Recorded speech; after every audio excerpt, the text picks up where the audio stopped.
Si vous souhaitez passer de 0 à pro dans le domaine du montage vidéo et ceci sans dépenser le moindre centime, alors abonnez-vous dès maintenant à la chaîne pour ne rater aucune des vidéos de notre formation 100% gratuite dédiée au meilleur logiciel gratuit qui est CapCut. Dans cette deuxième vidéo, nous allons voir en détail les différents paramètres et configurations afin de vous familiariser avec ce logiciel professionnel 100% gratuit. Voici la page sur laquelle vous tombez lorsque vous ouvrez le logiciel CapCut. Dans la vidéo précédente, nous avons vu comment connecter notre compte au logiciel CapCut afin d'obtenir la version pro. Nous devons nous rendre ici à droite et cliquer sur la petite clé monnaie qui se trouve ici. Ensuite, cliquer sur Settings. Et là, nous nous retrouvons sur la même fenêtre.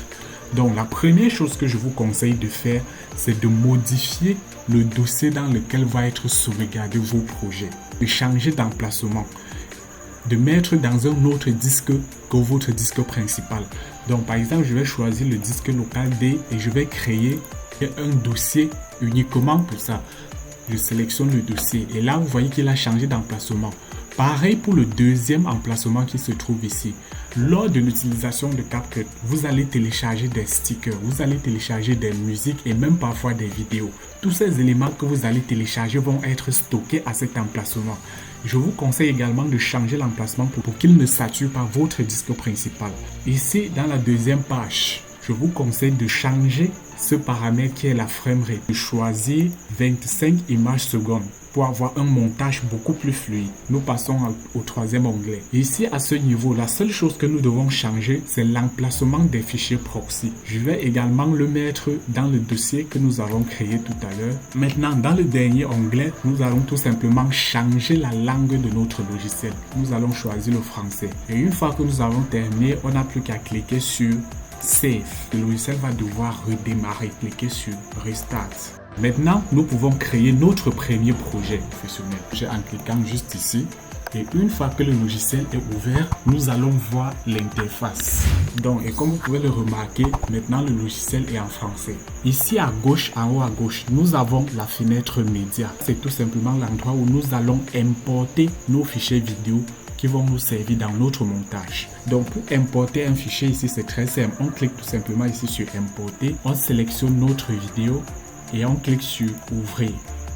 Et là, vous voyez que notre vidéo a été importée. La deuxième façon d'importer notre vidéo, c'est tout simplement de nous rendre dans l'explorateur des fichiers, de sélectionner notre vidéo, de porter et de glisser dans le logiciel CapCut, de le déposer ici dans la fenêtre média. Dans la fenêtre son, c'est tout simplement tout ce qui va concerner l'audio. Donc ici, vous pouvez tout simplement télécharger des musiques. Mais je vous déconseille de télécharger des musiques ici, puisque la plupart du temps, ce sont des musiques qui ne sont pas libres de droit. Et si vous voulez savoir comment télécharger des musiques gratuites et libres de droit, sachez que j'ai fait un tutoriel dessus. La vidéo apparaît à l'instant en haut à droite. Ici en dessous, nous avons tout simplement la bibliothèque d'effets sonores. Et une fois que vous téléchargez une musique, donc cette analyse va tout simplement permettre de vérifier si la musique que vous venez de télécharger est libre de droit ou pas. Donc ici, les fichiers audio, c'est tout simplement là où vous allez importer vos propres musiques et vos propres bruitages. Dans le texte, c'est tout ce qui concerne les textes. Donc vous pouvez ajouter un nouveau texte juste ici en cliquant sur le petit plus. Vous pouvez ajouter des effets à vos textes que vous allez télécharger lorsque vous avez la connexion internet. Les modèles de texte, vous pouvez également les télécharger. Les sous-titres, nous allons voir cette fenêtre plus tard dans la formation. C'est une fenêtre qui est très importante. Ici, dans l'autre onglet, vous pouvez télécharger des stickers. Donc lorsque vous avez votre connexion internet activée, vous allez voir des stickers qui apparaissent ici que vous pouvez télécharger et utiliser dans vos montages vidéo. Ici, nous avons des effets spéciaux que vous pouvez utiliser, des effets vidéo et des effets corporels. Ici, nous avons tout simplement tout ce qui concerne les transitions. Ici, nous avons des filtres vidéo et ici, nous avons l'onglet ajustement qui permet d'appliquer des luttes à vos fichiers vidéo. Nous allons voir à quoi il sert plus tard. Ici au milieu, nous avons la fenêtre de prévisualisation qui va vous permettre de prévisualiser vos fichiers vidéo. Lorsque vous cliquez dessus, vous pouvez prévisualiser vos fichiers vidéo avant de l'importer sur la timeline qui se trouve ici en bas. Justement, en parlant de la timeline, c'est là où vous allez faire tout votre montage. Ici à droite, vous avez la fenêtre détail. Mais ce qui est intéressant, c'est ici en haut, là où il est écrit raccourci. Lorsque vous cliquez dessus, vous pouvez voir tous les raccourcis clavier du logiciel. logiciel. Moi, je vous conseille de vous familiariser déjà tout de suite avec ces raccourcis clavier qui vont vous permettre de travailler beaucoup plus rapidement. Donc, et ici en bas, nous avons tous les outils. Pour importer une vidéo sur la timeline, c'est très simple. On porte et on dépose. Et là, vous voyez qu'elle apparaît sur notre timeline. Ici, juste en haut de la timeline, nous avons tous les outils qui vont nous permettre de faire notre montage. L'outil diviser permet tout simplement de couper notre rush vidéo. Donc, si je place ma tête de lecture juste ici à ce niveau et que je clique sur diviser, vous voyez que ça a séparé notre fichier en deux. Maintenant, je peux déplacer celui-ci ici. Pour faire retour arrière, vous faites tout simplement CTRL Z. Le deuxième outil qui s'appelle tout simplement supprimer le contenu situé à gauche, dont le raccourci clavier est Q. Ça veut tout simplement dire quoi? Si je place ma tête de lecture ici à ce niveau, à l'endroit où le lion est couché, et si je clique sur cet outil-là, supprimer le contenu situé à gauche, eh bien, il va tout simplement me supprimer tout ce qui se trouve avant ma tête de lecture. Donc, lorsque je clique dessus, ça supprime tout ce qui se trouvait avant la tête de lecture. Donc, je vais faire CTRL Z. Et si je clique sur l'autre bouton qui s'appelle supprimer le contenu situé à droite, eh bien, il va faire le contraire. Il va plutôt supprimer tout le contenu situé à droite de la tête de lecture. Donc, je clique dessus et vous voyez, ça supprime tout ce qui vient après la tête de lecture. Ici, c'est tout simplement de supprimer notre rush vidéo. Ici, le bouton gelé, nous allons voir à quoi sert cet outil plus tard lorsque nous allons aborder le remappage temporel. Ce bouton permet tout simplement d'inverser le sens de lecture d'une vidéo.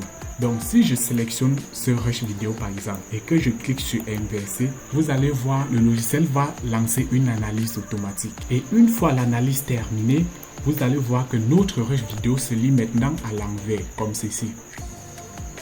Nous allons voir comment on peut utiliser cet outil de façon optimale plus tard lorsque nous aborderons les cas pratiques, les exercices pratiques. Le prochain outil, c'est tout simplement l'outil miroir. Donc, lorsque je clique dessus, ça permet tout simplement d'inverser le sens de la vidéo.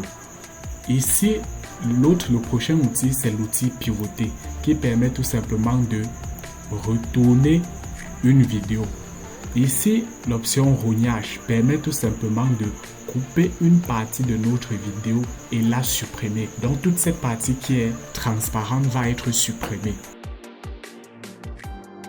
Maintenant, ici tout à droite, nous pouvons voir ajouter une image clé. C'est un outil qui permet de faire des animations de texte, des animations d'effets ou toute autre chose. Le prochain outil qui s'appelle enregistrer, c'est tout simplement l'outil qui nous permet d'enregistrer des voix off. Ici, le prochain outil, l'aimant de la piste, c'est quoi? Donc, si je place mon outil, ma tête de lecture ici à ce niveau et que je déplace mon rush comme ceci, vous remarquez que lorsque je lâche, ça vient automatiquement se coller à au rush qui vient avant. Si je désactive cet outil, il ne va plus se coller. Maintenant, il est isolé. Je peux le placer là où je veux, ici en haut ou bien en bas. Le prochain outil, l'alignement automatique, c'est un outil. Lorsqu'il est activé, nous pouvons aligner nos fichiers vidéo. Vous allez remarquer ce trait bleu qui apparaît et qui nous permet d'aligner nos rushs vidéo les uns sur les autres. Je vous conseille de le garder toujours activé. Le prochain outil qui est désactiver le lien, c'est pour des séquences vidéo qui comportent un audio. Le prochain outil que nous allons voir,